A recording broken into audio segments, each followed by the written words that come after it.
Can't stand emotions, it's like a fire. What can I do, baby? 2 weeks without see you, I can't wait so long. What can I do, baby? Can't stand, can't stand, can't stand, can't stand, can't stand, can't stand, can't stand, can't stand, can't stand, can't stand, can't stand, can't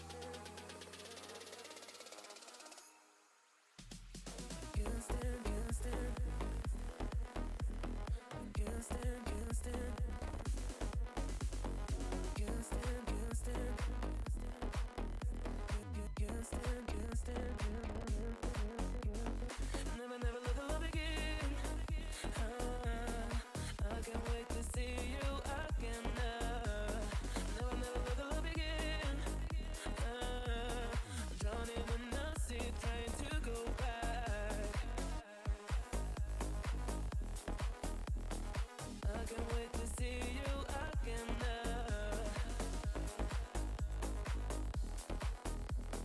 Drowning in the sea, trying to go back.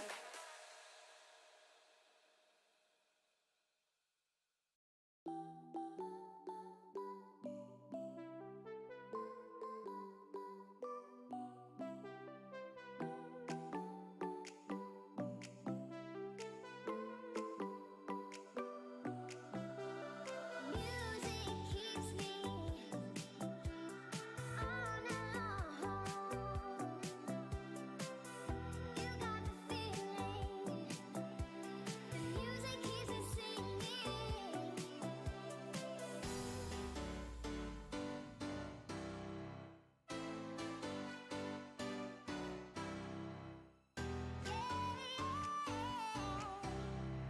Music keeps me dancing.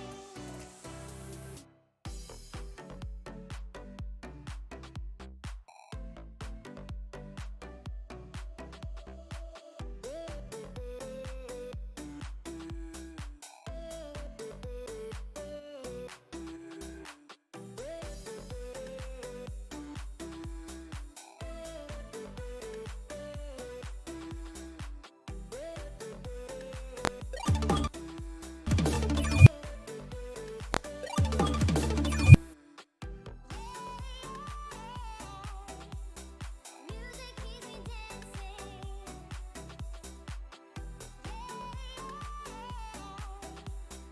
Music keeps me dancing.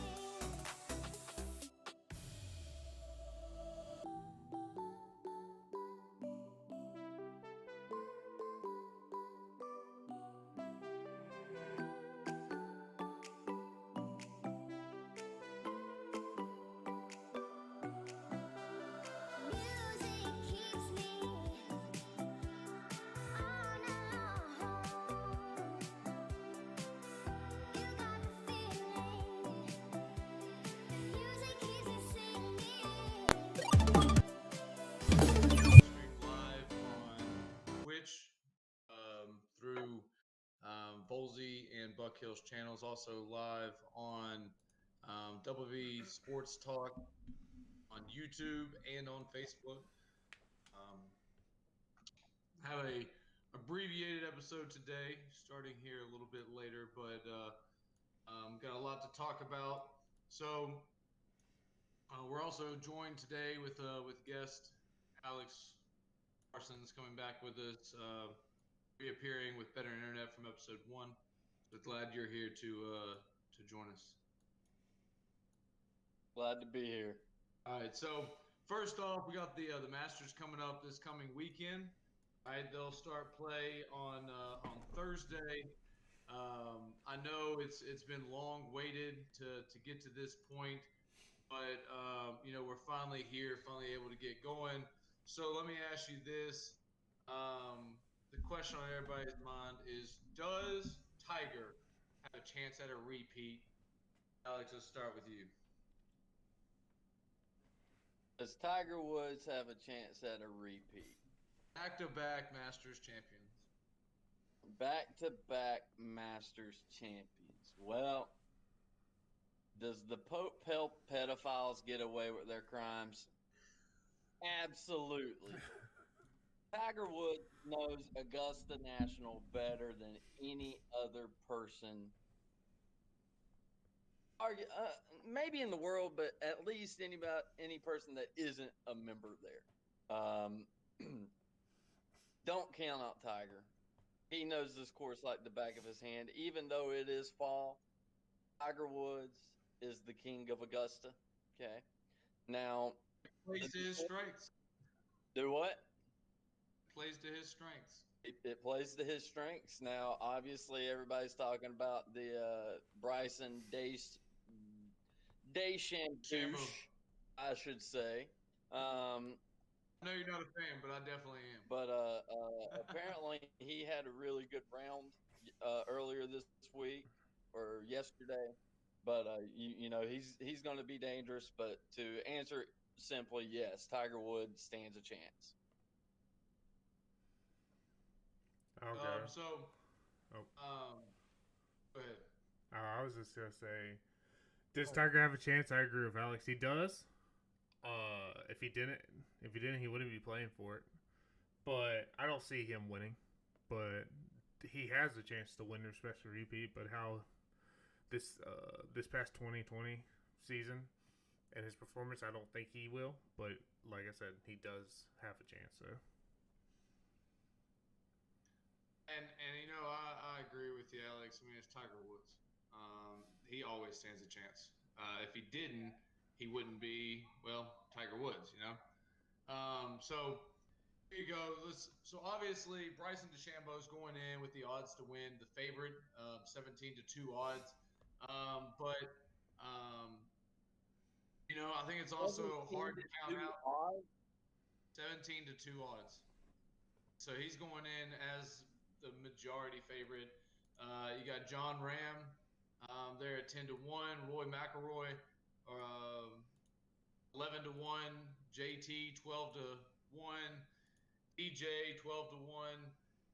So I mean, there's and then Tiger sitting at 28-1, falling down. But I think it's hard to count out DJ and JT with what they're doing and the way that they're playing. I'm a big Roy fan.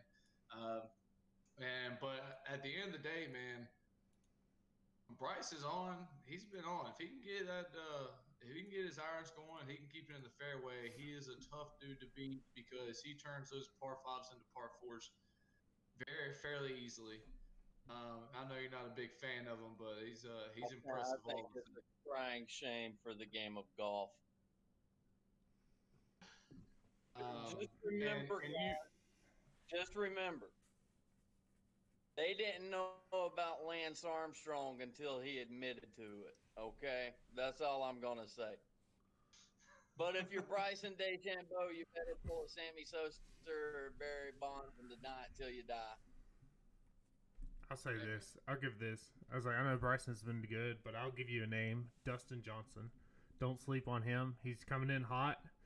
I mean, he just won the PGA Championship or the Tour Championship, but his last four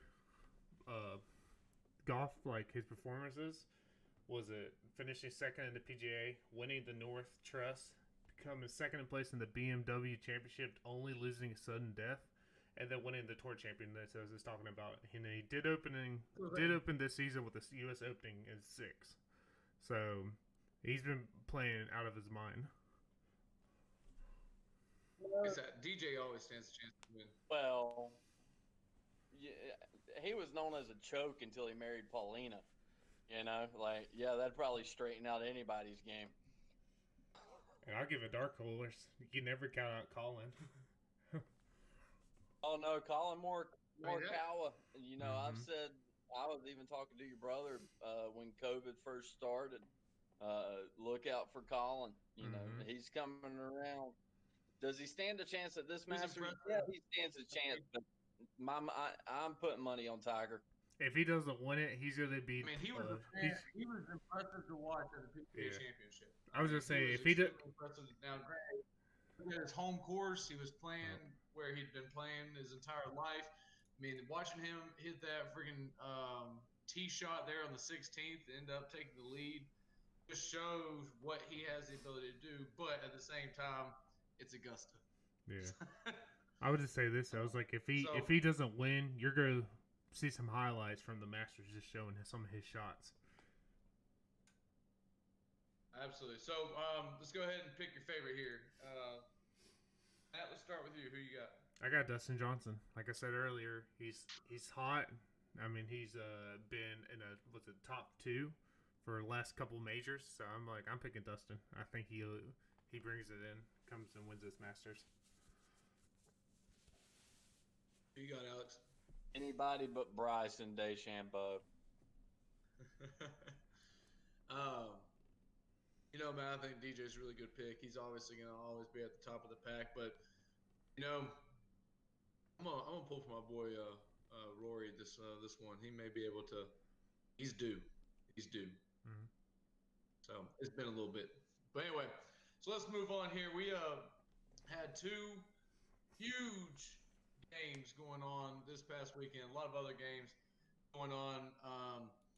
Let's start off with so you had number 10 Florida. All right, going into Tallahassee there against Georgia, ends up coming away with 44-28 win. It was actually and you also had neutral game, by the way. what's that at Tallahassee? It was at Jacksonville. Or sorry, Jacksonville, not Tallahassee, Jacksonville. Going into Jacksonville and pulling away with the win. You also had number 4 Notre Dame beating Clemson in overtime. So number 1 goes down, number 5 goes down. Georgia now is a 2-loss team to Alabama and Florida. Florida's still sitting on their loss to Texas A&M. Clemson now has a loss to Notre Dame. All right, granted that was without Trevor Lawrence in a very close game there. Let me ask you this, all right? How does this affect things moving forward? If you're looking at your top 5 moving forward, who do you see as the top 5?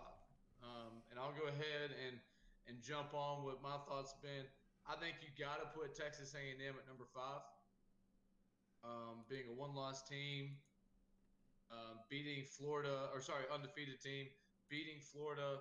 I think that they are 5th best team in the country right now. I think you squeeze in Clemson at 4 because you can't count them out yet.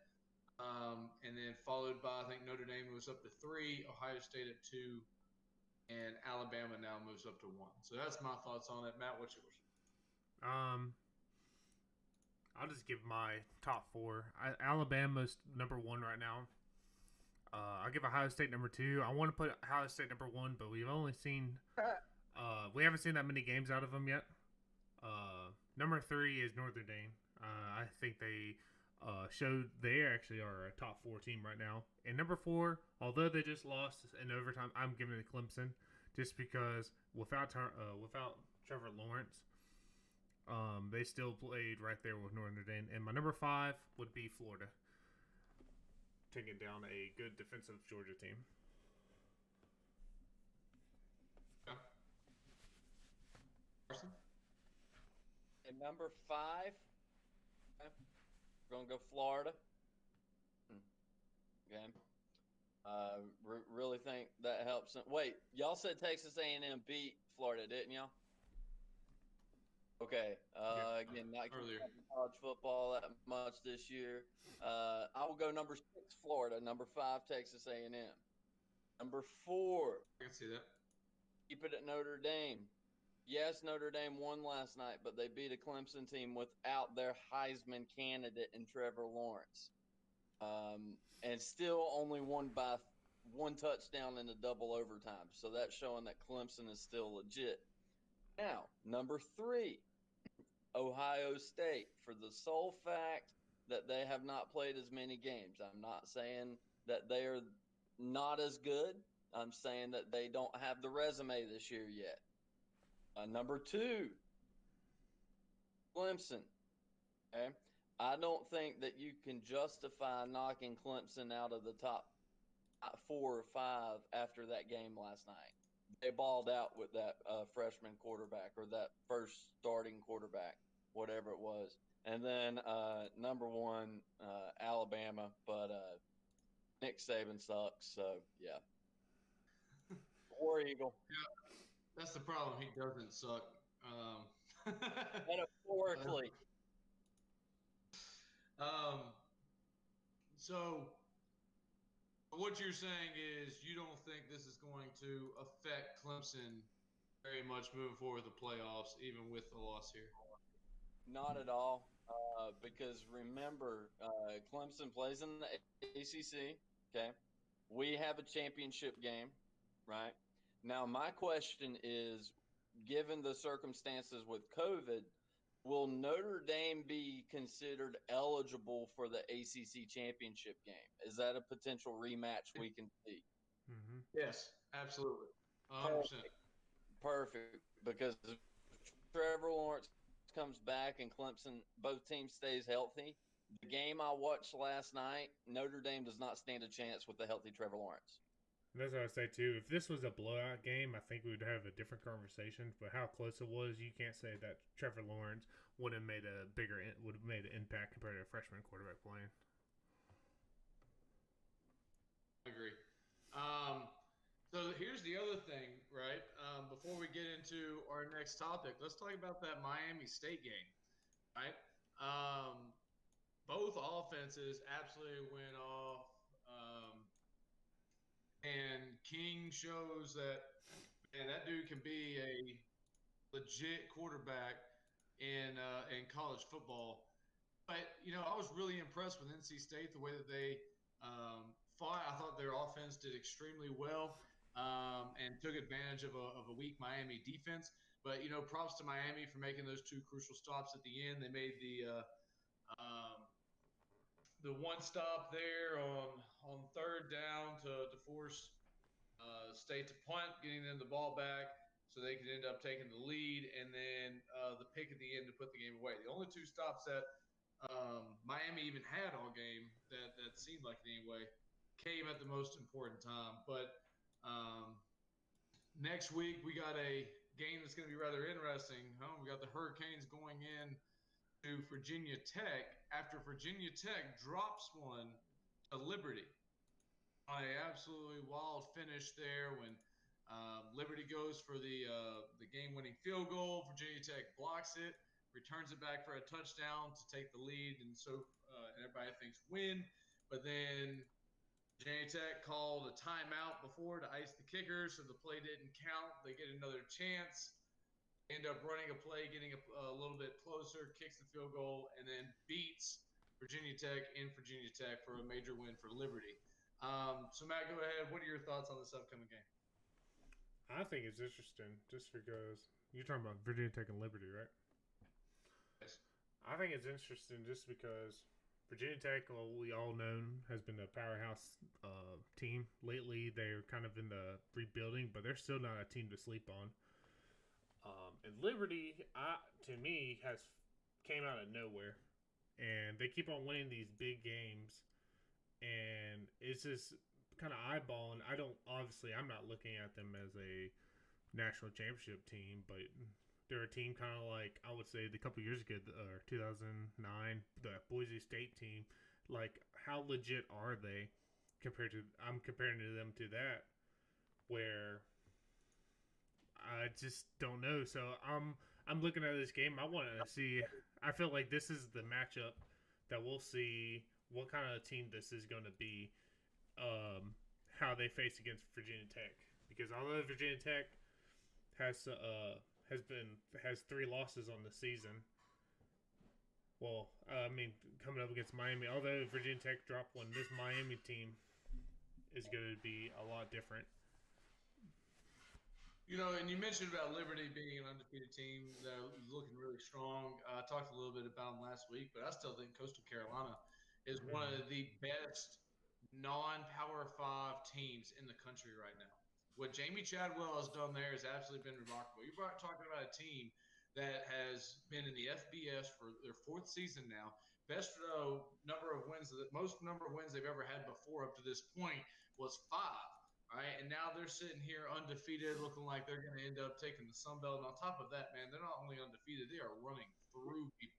left and right. Jamie Chadwell is a name to remember. That dude is going to be up and coming soon. I promise you, he will be at a Power 5 school in the next 2 years if he doesn't get a job this year.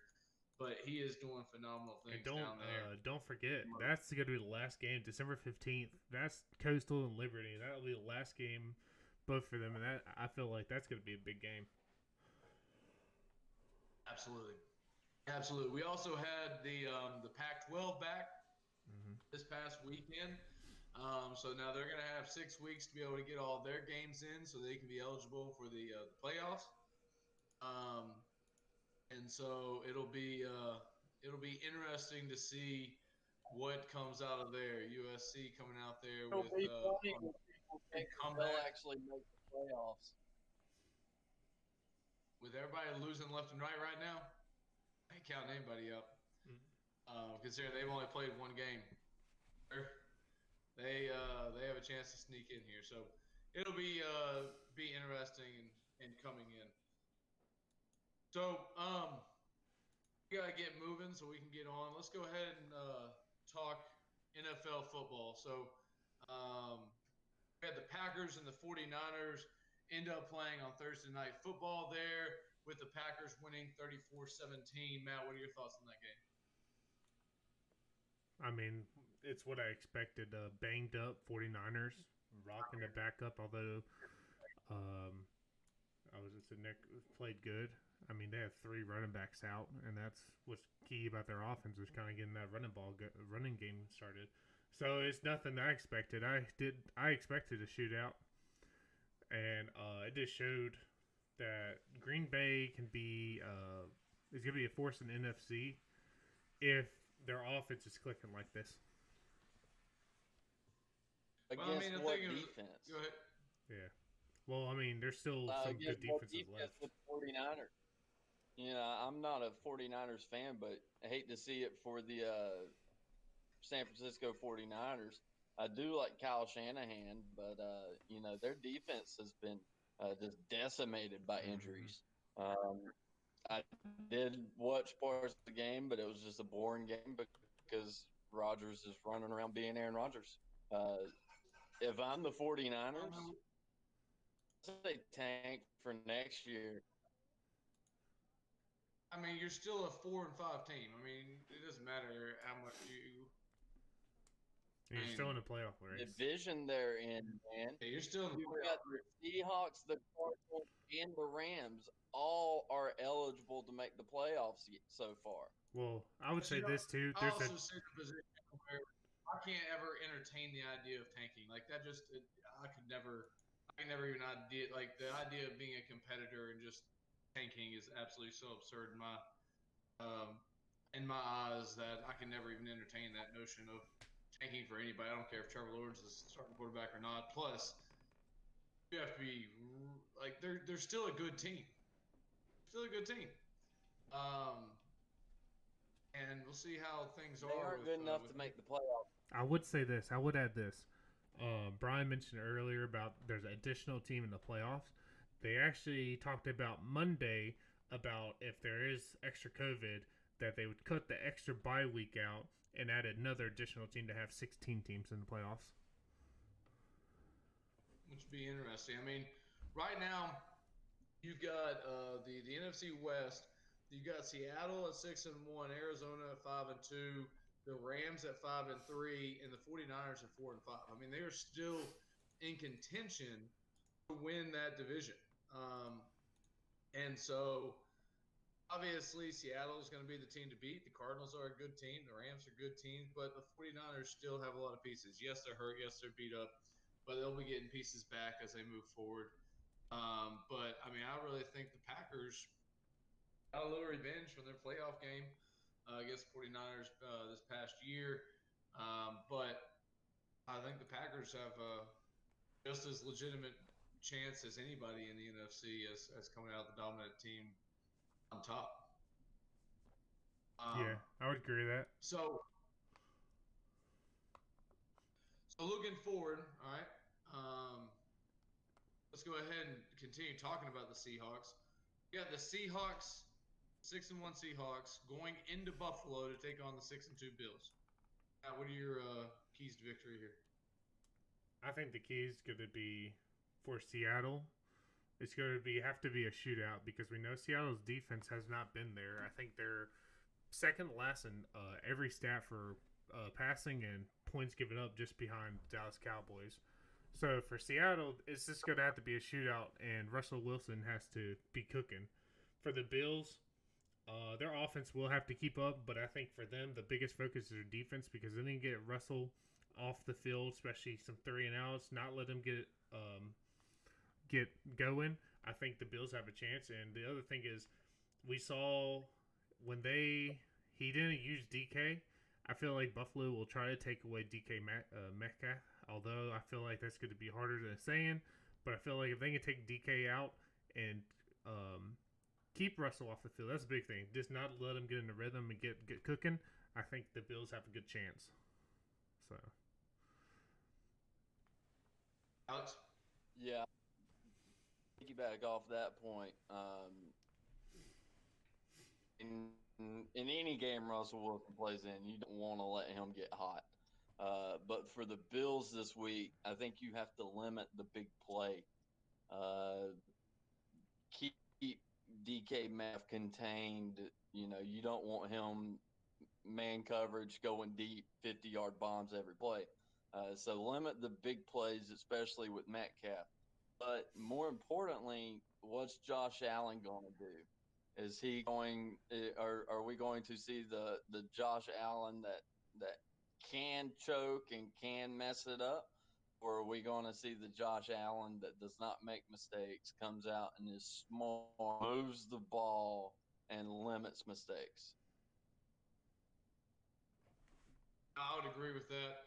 Um, the talk that I was having earlier in the week was, is this a game of really good offenses or really good defenses? And you know, um, I'd like to say of really good defenses, um, because I do think the Bills' defense is what gives them a chance.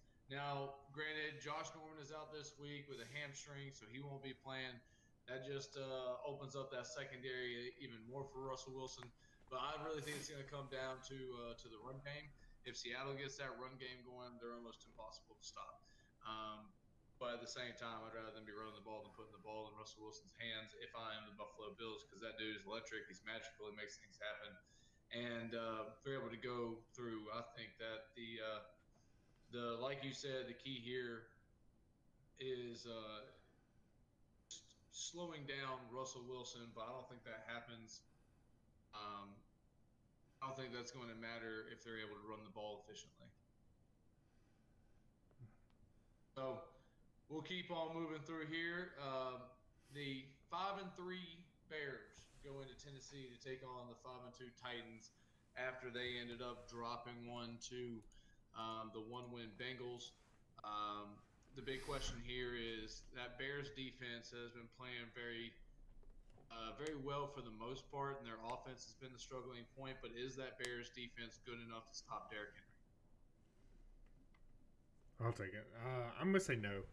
I'm gonna expect Derrick Henry to start off slow, and I feel like the Bears defense might get him, but Derrick Henry is one of those guys that's just gonna keep on beating and grinding, and he's gonna wear down this front seven. And I feel like in the second half, after some wear in that third quarter, I feel like he'll be able to break out. Now I'm not expecting him to get a $150, but I feel like he's gonna have one of those games where you think he's running all over this defense, and it's just gonna be brutal. Like those third down runs, I feel like he'll be able to hurt this defense and help this offense be able to move the ball down the field. Alex? After last week, I'm gonna hold off from making a prediction on Derrick Henry. Um, I thought he was gonna run all over the Bengals, and that didn't happen. Um, it'll be interesting to see. I think the Bears' defense is better than the Bengals. So if we're going off of last week's performance, then I'm inclined to go with the Bears. But you know, Derrick Henry is a man amongst boys, so there's always that possibility. One thing I would say to keep a lookout on that matchup is the defense for the Titans. They've Jadavian Clowney's out. They just cut Vic Beasley, and they traded another linebacker a couple weeks ago. So is that defense up to par with where it was at the start of the year? I don't think so because the Bengals just beat them, and that's just terrible. But see, I don't think the Bengals are a bad team. I really don't. I don't think their record reflects what they are. I think the Bengals are a very solid team. I think they're young, trying to figure out who they are. I mean, T. Higgins went off, had a really good game. And we talk about Derrick Henry. I mean, he still had 18 carries for 112 yards and a touchdown. It's not like it was a bad day for him. It was just their defense struggled and was exposed. But the Bears' offense here hasn't been clicking very well. They just played a very good game against the Bucks last week there on Monday Night Football, showing that they can hang with most people in the league. But they hung in there because of their defense. So I don't know if you can ever stop Derrick Henry, but maybe you can limit the damage that he does. I do know this: the Titans are a much better team with the ball in Derrick Henry's hands than they are Ryan Tannehill's hands. Mhm. So we also have the And again, 5-2 Tannehill just Ravens. doesn't need mistakes. What? In here. I was just saying Tannehill needs to.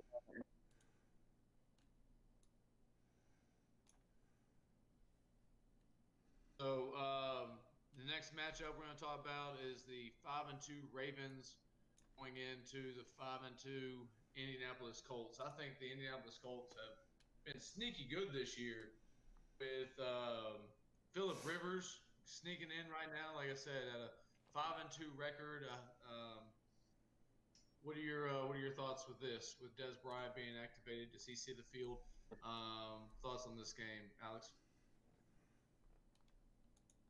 Uh, this is going to be a good one. Uh, I think Des Bryant might be more of a decoy than anything else. He was a good receiver when he was playing, but remember he was out for a year, then came back and blew Achilles in one day with the Saints. So where is he at physically? So I don't think Des Bryant is going to be a factor.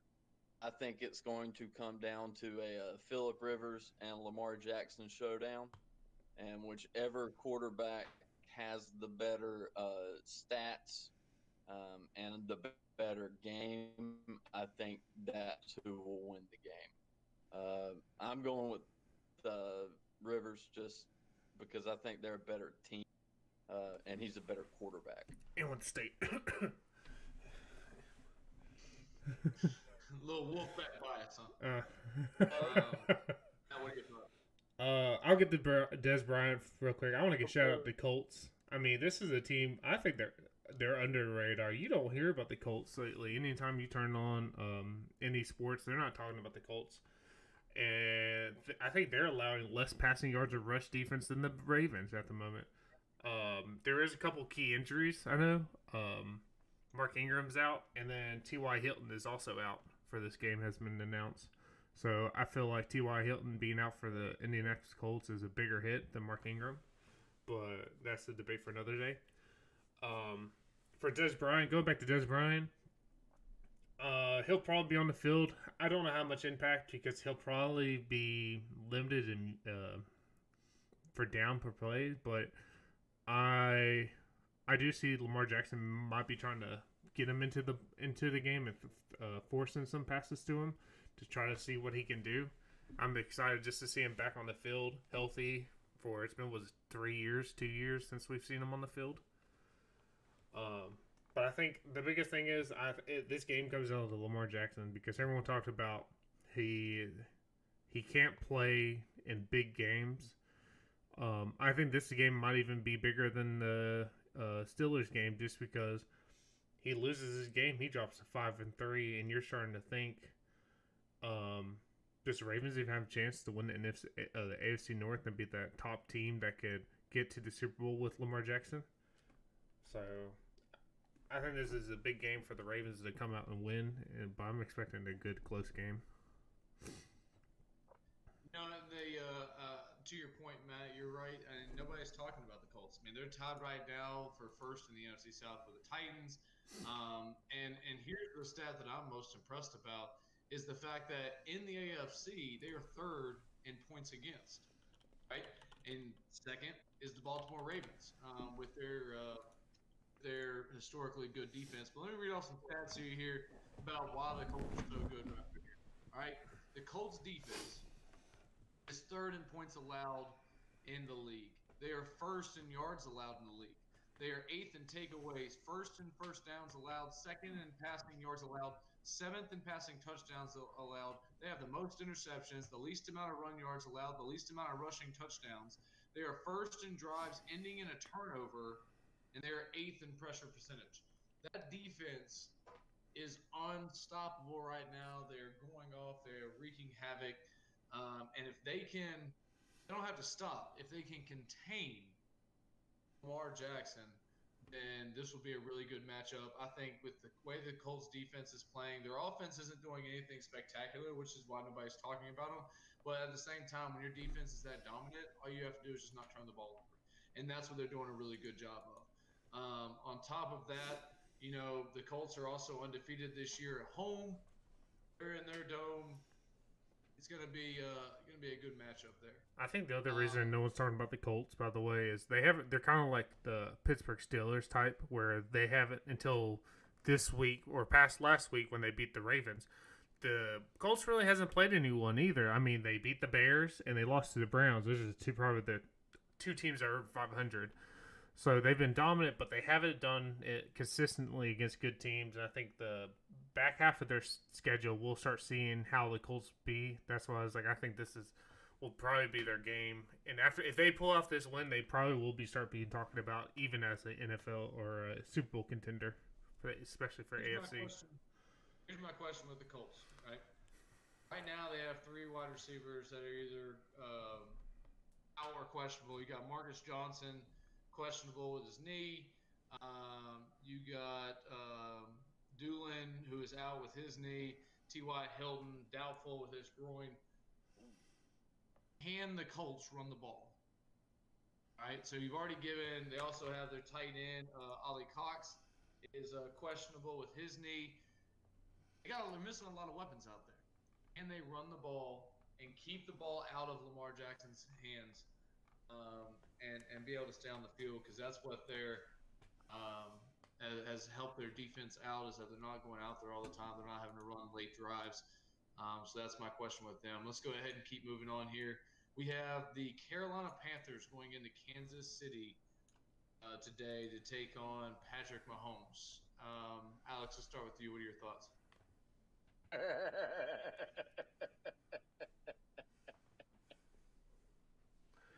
That's my thoughts. I'm a Panthers fan, but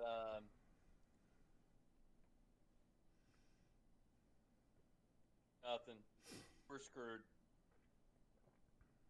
Well, I mean, they do get C-Mac back today. And I think anytime that man's on the field, you stand a chance of a lot of good things. Did we win with him on the field? Well, here I'll cut in for that one because let me just say this. I was like, I'll say my pick for later, but I think the ultimate thing is what Alex was saying. Yeah, they are 0-2 with McCaffrey in the team but I think McCaffrey getting hurt was actually a better thing that happened because it showed the offense didn't need to rely on McCaffrey. Not saying that he doesn't need to be a part of the offense. I think it shows that they don't need to kickstart this offense or need to rely on him as heavily, giving the ball or just trying to force him the ball. I do feel like with McCaffrey back, this is a more dangerous offense, and I expect to see it. And I'm saying, I'm not going to say Carolina doesn't have a chance, but Kansas City better not sleep on this Panthers offense. No, and I agree. You know, you talk about you mentioned that they're 0-2 with McCaffrey in the lineup, but that was also a team with a brand new head coach, a brand new offensive coordinator, a brand new starting quarterback without a preseason. And the defensive And coordinator. so so I'm looking at it. I'm just looking at the offensive side, but I'm just looking at this going, yeah, you know what? They started off 0-2, but then he gets hurt. They're forced to keep adapting. This offense is not the same offense we saw week one. They're continuously adapting to their strengths. They have been like they're not. It's very different. It's a very different offense with the way they're going. Before they did a lot of Yeah, scrambling. I want to add something to that right there. I think that shows that the Panthers are in a really good spot as an organization. Do I think that we're gonna be as competitive in this game? No. You know, we're first year under a new coach under unprecedented circumstances. But if we had our previous head coach and our previous offensive coordinator, they wouldn't have adapted. Joe Brady is probably the best hire in the NFL right now, to be innovative and to change it up. So as an organization, you know, I love where we're at as a team and overcoming C-Mac's injury. But for this game, I mean, you know, he can't do it by himself. So, Sammy Watkins being questionable for the Chiefs affected it all. And you say, and before you answer that, let me say this: you say he can't do it by himself. I mean, but you got to look at what Robbie Anderson's doing. The dude's third in the league in receiving yards. Mm-hmm. The combination of DJ Moore and Robbie Anderson are the highest duo in the league with receiving I yards. love our They've offense. Mike Love Davis. our offense. It's great. It's great. The issue is our secondary. And on top of that, you have Jeremy Chin, That's who our was limited in practice with a knee. He's questionable for today. And I agree. Patrick Mahomes is 21-1 when it comes to touchdowns interception ratio. The dude is electric. I mean, there's a reason that he's getting paid too much money for any human being to make. Like, there's a reason that he's got a 10-year contract. And it's because he is an absolute superstar. So, I think that it will be a lot closer than given credit. We'll talk about the predictions later. But here's the thing, right? The Panthers have to be able to slow them down. Okay?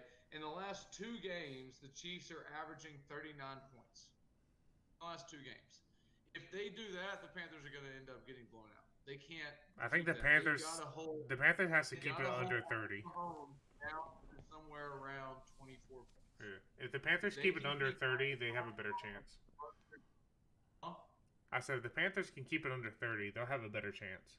Their odds are, I And think, are better. I think the number they have to do is 24. I think they got to keep it under 24 points. They keep it under 24 points, they stand a fighting chance. That young defense has got to show up. They want to be tested against the best. They're going to get it today. So that's going to be good to see. The next matchup we have coming up here is going to be the Raiders, the 4-3 Raiders, going into the 2-5 Chargers. So let me ask you this: are the Chargers really a 2-5 team, or are they better than what their record shows? I'm gonna say, I say no. I think this is a 500 team. I don't think their record shows how good they are. Three of their games this year, they had lead and then blown late game opportunities to lose. I think was, I don't have it in front of me, but I know the Saints or the Buccaneers was one of them, and then the Denver from last week, and I can't remember the other game was. The Saints, Bucks, and Broncos, or sorry, the Chiefs. I think it was one of them. I can't remember, but I think this team is talented. They just have a rookie quarterback. I mean, you're seeing what happens when a rookie quarterback is playing in the NFL his first year. He's gonna have mistakes. They're not going to be consistent, but I don't think this is a two. If you show all the 2-5 teams, this is definitely the best 2-5 team. So I do think they would be 500 at least right now if they didn't make those mistakes and they just held on that lead. Yeah, I agree. I agree in that they're a better team than their record suggests. Has Justin Herbert been coming out and playing very well for a rookie? Absolutely. Uh, but the thing is, he's still a rookie. Like Matt said, how many leads have they blown? Um, I think I think the bigger issue is the doctor that punctured Tyrod Taylor's lungs still employed by the organization? If Tyrod Taylor, he's a good quarterback. He has more experience than being a rookie. If you put Tyrod Taylor as the quarterback in those games, in those situations, are the mistakes still made? With an experienced quarterback in there. I don't think they are. I think it's a kind of a more calming and experienced presence on the field. But they need to fire that doctor. That's for sure. I think the biggest story here for this that's going to hurt the Chargers today is missing Joey Bosa out with a concussion. Um, I just that's going to be a tough matchup there without having their best pass rusher going through. But I agree. I think overall the Chargers are a good team. I think they're beat up right now, and it's going to be interesting to see what ends up happening there. I mean, it's you also have Keenan Allen who's sick right now and questionable to play today. It's just it doesn't seem like anything goes their way this year where they get up big and then all of a sudden they start falling apart. They look like a really young team like they are. They have some vets on there, but I'm still waiting for those vets to really step up and play like Pro Bowlers. I mean, Keenan Allen has made some plays, but when has he made plays in the last 4 minutes of the game this season to really try to help them come over this little hump of theirs? But I think the future is really bright for the LA Chargers. I think that Justin Herbert will be a Pro Bowler here in the next 3 or 4 years, and can do something really special there. But they need more pieces. They need more help, and we'll see if they can get that. Our next matchup are the still remaining last undefeated team in the NFL, the 7-0 Steelers going against the Cowboys at 2-6. Let me ask you this right here. With looking at who the Steelers have moving forward, obviously with a very struggling Dallas team right now, right? Who has the best chance, right, to keep the Steelers from repeating what the Dolphins did in '72? They have the Cowboys this week. Then they have the Bengals, the Jaguars, the Ravens, the Washington football team, the Bills, the Bengals again, the Colts, and then finish it off with the Browns. Who do you think has the best chance of knocking them off their high horse right now? Um, I see. I after seeing this game, like I know the doubts were coming into this game and like that Tennessee game. How will they play against high competitive teams that are contenders for AFC or NFC? How will they win? Because all their games before that was against teams that people said they should have beat. But there's a couple games.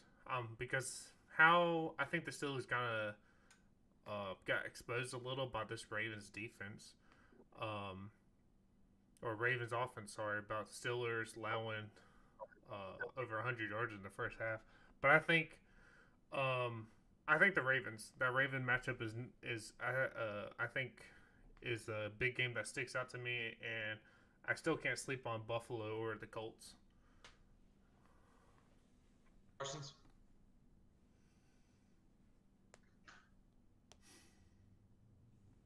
Did we lose you? Well, I'll go ahead then. Um, I do think that I think the Ravens do have the best chance of knocking them off. I mean, they're going to see some good teams here later, but I do think that the Ravens have the next best chance. The Cowboys just not playing very well right now. We talked about last week. I mean, we don't even know how hard they're playing because it doesn't really look like it at this point in time. Um, but let's talk about one of my favorite matchups coming up this week. Is you have the 4-3 Dolphins with Tua, all right, rookie versus rookie, or going against the 5-2 Cardinals with Murray. So two young quarterbacks, young up and coming, talented quarterbacks coming up to the league right here, with two very good defenses. So Matt, what are your thoughts here on this game? I think it's a very interesting game too, especially two quarterbacks looking forward in the future. Murray is showing himself as an upcoming elite quarterback. He's playing amazing. I think the feet work, like his feet, is probably the quickest you probably ever seen. I think even better than Michael Vick. And it's just can't wait to see how the Cardinals pin down in the next couple years for Miami. There's still questions about is Tua their guy? Yeah, they won the game, but it was the defense turned the ball over. They had special teams, and statistically, he didn't do that well, but he did enough to. He did enough to win the game. So my thing is going forward how Tua plays because we all know what Arizona is going to be able to do. Yeah, I mean, right now the Dolphins have the number one scoring defense in the league, and big reason is their secondary. So, can their secondary control DeAndre Hopkins? And once again, he's almost impossible to stop. But can you limit his ability um, to absolutely go off and blow the top off of it? And I really think that the Dolphins have the guys to do that. So I'm really looking forward to this. I think this will be a good matchup here. And I'm still waiting to see. They win the game last week, but they win the game because of their defense and special teams. I really want to see what happens when they unleash Tua. I want to Mm-hmm. see um, how that changes things when they're not playing so conservatively. And then here we go. Let's talk about this last matchup here. We have the 5-2 Saints going into the 6-2 Bucks. Um, Obviously, this is a Drew Brees versus Tom Brady rematch from the first game. The Bucks look like a different team. You also have right now that AB is going to be dressing and playing this game. Um, and honestly, the Buccaneers did not look, or the Saints didn't look very good against the Bears. The Bucks didn't look very good against the Giants last week. Both ended up winning, but both in ugly wins. And then on top of that, I know that the Saints are going to get Mike Thomas back, but they're still missing a lot of receivers. So, Matt, what are your thoughts on this game? Um, this I think this could be a playoff game that we could see in the future. I know there's some injuries. I think was it Michael Thomas, Chris Godwin are both questionable still right now. I think they're saying Chris is questionable and Mike Thomas should be able to play. If Mike Thomas is going to play, I think that makes a huge difference for the Saints offense because Drew Brees. We've noticed with Mike out how much this offense looks with Mike Thomas out of this offense. Yeah, like you said, both teams both struggled on offensively and struggled last week. But I think both of them are going to play way better because they're looking at this game as a kind of a test where they're at right now. Looking at this game as both teams were favored to potentially coming out of NFC, especially the South, or to even to get to the championship and get to the Super Bowl. So I expect both Brady and Breeze to play better, and as a team, both sides to play better for each one of them. Yeah, no, it's I think it's going to be a good matchup. I think it's going to be a lot better game than the first time around. The first time around, you once again, same thing we were talking about with the Panthers, right? I know that they don't have a new coaching staff, but at the same time, it's basically a new offense. Tom Brady has adapted the things that he took from Belichick's offense. They ended up winning him all those rings. That he's really kind of changed things around a little bit to reflect who they are and who they want to be moving forward. So I think that's going to be a real interesting look there to see how this changes moving forward and how it's going to adapt for this game. I don't think the Saints have the weapons that they need to be the Super Bowl contender right now. But after they get some people back from injury, then of course they'll be right there in that matchup. The thing that I think the Bucks have the biggest thing that or the biggest worry I have for the Buccaneers is their defense after looking at what Wayne Gallman for the Giants did to him last week, running through them all around him. And I mean, that man is not Alvin Kamara. That's going to be, if they cannot stop him, though it's going to be a long day for the Buccaneers, even with a beat up second or receiving core for the Saints. But I'm looking forward to seeing what happens. I think the Saints defense has been playing fairly well. I mean, they played very well against a struggling Bears team. They just that Saints offense isn't what it normally is because of injury, and so it'll be interesting to see. I do say one last thing we didn't talk about Antonio Brown. I expect him kind of like how New England last year. I feel like Tom Brady will get him, trying to get him catches early, and I think that's good. Offensively, I think this game is going to come down to the Saints defense trying to hold down these receivers. I know some Chris and Mike's been banged up, but there's so many weapons on this Tampa Bay side, and I'm very interested how Antonio Brown in the lineup, how this offense looks, because before the Giants game, this offense was starting to click on all cylinders with some of the injuries going around. So here's the thing to take away from the Saints is that they've been giving up a lot of explosive plays. So in the last 5 games, they've given up 7 passes of 48 yards or more. So if the Bucks can blow the top off of the Saints team, it's gonna be a long day for New Orleans. But at the same time, Alvin Kamara has 6 straight games with 100 yards from scrimmage. It's the longest streak in the NFL right now, and the longest streak by a Saints player since Deuce McAllister.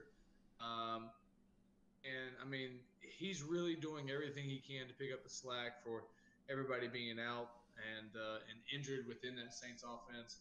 But the other thing that I've noticed is, I mean, Drew Brees isn't throwing the ball downfield like he did in the past. And I think part of that has to do with not having a receiving court to throw it to. You keep it safe, getting it up going short. But if the Saints are giving up big plays on defense to this offense, it doesn't matter what they're going to do on what the Saints do on offense. It's going to be a long day for them. So let's go ahead and get into our predictions. Last week we both went 6-2. Both of our losses coming on the same 2 games. We both picked the Browns over the Titans, and we both picked, the Browns over the Raiders, and we both picked the Titans over the Bengals, getting our 2 losses on those, getting the other one. So let's see if we can keep this trend going. Matt, let's start off with you. The Seahawks at the Bills. Who are you taking? This was one of the games I was struggling to pick. I really want to pick Russell to win with the explosive offense, but with no defense, I have to give it to the Bills. At the end of the day, I think the Bills will come out. I'm the other way around. I really want to give it to the Bills, but I don't think they're going to have enough firepower to be able to keep up with the Seahawks. I think the Seahawks are going to end up putting on a clinic here, so I'm going to go with Seattle. All right, how about Chicago going to Tennessee? This was my other game, one of my other games I had a toss up with. Before last week, I always said nope, Tennessee. What had it been? But I'm still leaning on Tennessee. This Bears offense has struggled, and there's no really way I see another way for them to picking it up at the moment.